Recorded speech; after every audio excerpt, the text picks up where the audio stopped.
வணக்கம் மாணவ தங்கங்களா, நலமா இருக்கீங்களா? 12th ஸ்டாண்டர்ட் கெமிஸ்ட்ரியுடைய பப்ளிக் எக்ஸாமுக்கு இன்னும் 2 நாள் தான் இருக்கு.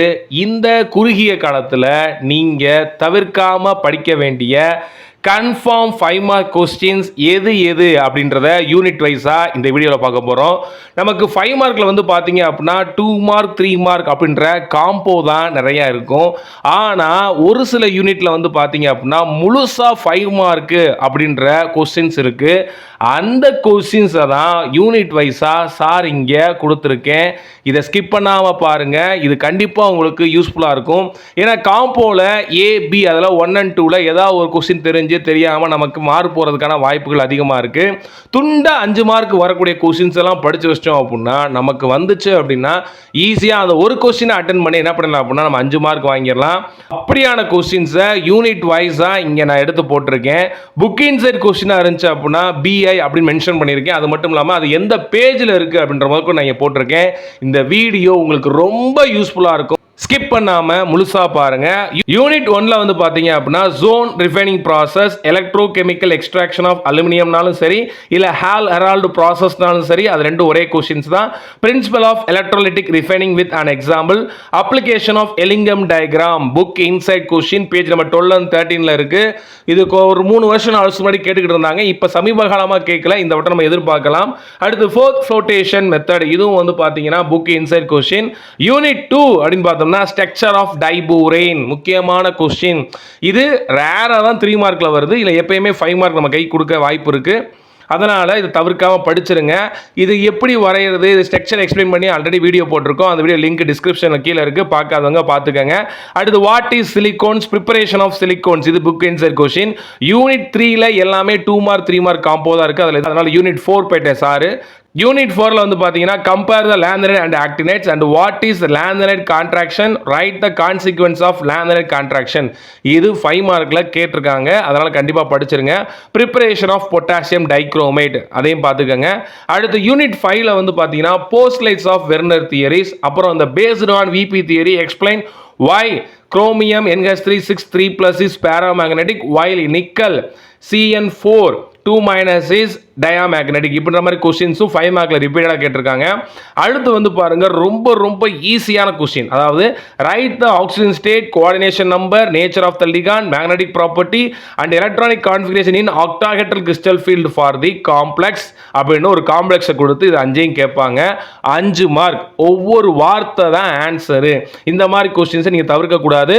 சார் இது எப்படி சார் பேர் வைக்கிறது, இல்லை இது எப்படி சார் வந்து ஆக்சிடேஷன் நம்பர் கண்டுபிடிக்கிறது அப்படின்னு உங்களுக்கு டவுட்டாக இருந்துச்சு அப்படின்னா ஆல்ரெடி இந்த யூனிட் 5ல ஐயூபேக் நேம் கொடுக்கிறதுக்கான காம்பவுண்டுக்கு பேர் கொடுக்கிறதுக்கான வீடியோ போட்டிருக்கோம். அந்த வீடியோ லிங்க் டிஸ்கிரிப்ஷன்ல கீழே இருக்கு, பார்க்காதவங்க பார்த்துக்கங்க.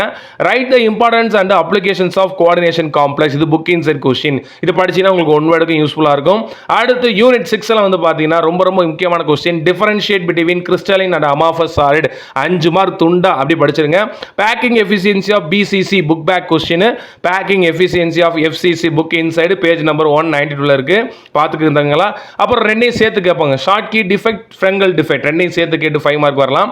அதே மாதிரி மெட்டல் எக்ஸஸ், மெட்டல் டெஃபிஷியன்சி ரெண்டையும் சேர்த்து நமக்கு 5 மார்க் வரலாம். அதனால டிஃபெக்ட்ஸை வந்து கம்ப்ளீட்டா படிச்சிருங்க, ஸ்கிப் பண்ணாம பார்த்துக்கங்க.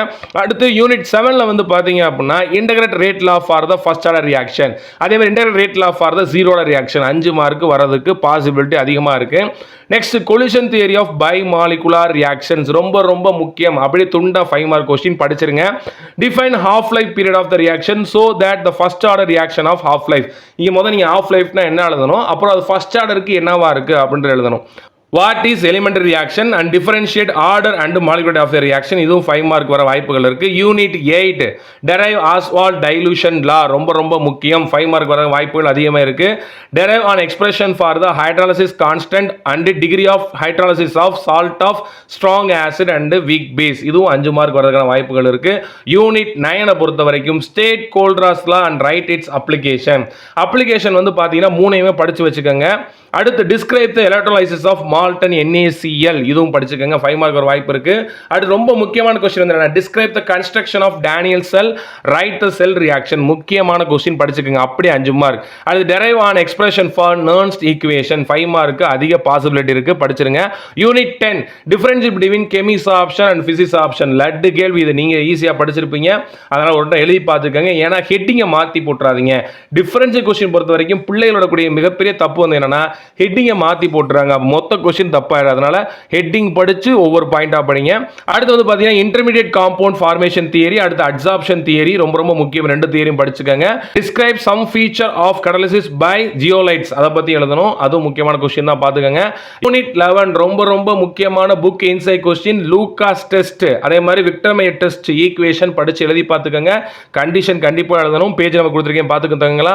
Unit 12 explain aldol condensation and its mechanism, book inside, அதே மாதிரி explain Cannizzaro reaction and its mechanism, ரொம்ப ரொம்ப ரொம்ப முக்கியமான கொஸ்டின். மெக்கானிசம் இருக்குது, ரெண்டு கொஸ்டின் தான், ஏதாவது ஒன்று வரதுக்கு வாய்ப்புகள் இருக்கு, வந்துச்சுன்னா 5 மார்க்காக தான் நமக்கு வரும். அப்போ முதல் என்னன்னு எழுதணும், ஆல்டால் கண்டென்சேஷன் என்ன எழுதிட்டு அதுக்கப்புறம் மெக்கானிசம் எழுதணும். அதே மாதிரி கன்னிசார் ரியாக்ஷன் என்னன்னு எழுதிட்டு அப்புறம் என்ன பண்ணணும் அப்படின்னா மெக்கானிசம் எழுதணும். அடுத்து யூனிட் 13 வந்து பார்த்தீங்கன்னா ரொம்ப முக்கியமான கொஸ்டின், ரிப்பீட்டடாக கேட்டிருக்காங்க, பப்ளிக் எக்ஸாம் அதிகமாக கேட்டிருக்காங்க. How will you distinguish between primary, secondary and tertiary aliphatic amines அப்படின்ற கொஸ்டின், ஈக்குவேஷன் எழுதி பார்த்துக்கோங்க, ரொம்ப ரொம்ப முக்கியம். அடுத்து யூனிட் 14 இருக்கக்கூடிய ரொம்ப முக்கியமான கொஸ்டின் வந்து என்னன்னா explain the structure of glucose, எதிர்பார்க்கலாம் 5 மார்க்குக்கு. அதே மாதிரி explain the structure of the fructose, இதையும் எதிர்பார்க்கலாம், அதனால அப்படிங்க படிச்சுக்கோங்களா, ஈக்குவேஷன் எழுதி பார்த்துக்கோங்க. யூனிட் 15 வந்து பார்த்தீங்கன்னா explain the mechanism of cleansing action of soap and detergent. முக்கியமாக வந்து பார்த்தீங்கன்னா இந்த கொஸ்டின்ஸ் எல்லாமே துண்டா 5 மார்க் வரக்கூடியது, அதனால இதை ஸ்கிப் பண்ணாமல் முழுசாக படிச்சிருங்க. ஏன்னா இதை விட்டுட்டீங்க அப்படின்னா உங்களுக்கு காம்போவில் போய் மாட்டிக்குவீங்க. 2 மார்க் 3 மார்க்கில் ஏதாவது ஒன்று தெரிஞ்சு தெரியாமல் போச்சுன்னா முழுசாக உங்களுக்கு மார்க் போயிடும். அதனால் இப்படி இருக்கக்கூடிய முழு 5 மார்க் கொஸ்டின்ஸ் எதெல்லாம் வரும்னு சார் கொடுத்துருக்கேன், அதை விடாமல் படிங்க. கண்டிப்பாக உங்களுக்கு அந்த கொஸ்டின்ஸ் வர்றதுக்கான அதிக வாய்ப்புகள் இருக்குது. கண்டிப்பாக இந்த வீடியோ உங்களுக்கு யூஸ்ஃபுல்லாக இருந்திருக்கும். இதை நண்பர்களுக்கு ஷேர் பண்ணுங்கள், மறக்காம உங்கள் சேனலை சப்ஸ்கிரைப் பண்ணுங்கள், தொடர்ந்து இணைந்திருங்க. நன்றி மாணவ தங்கங்களா.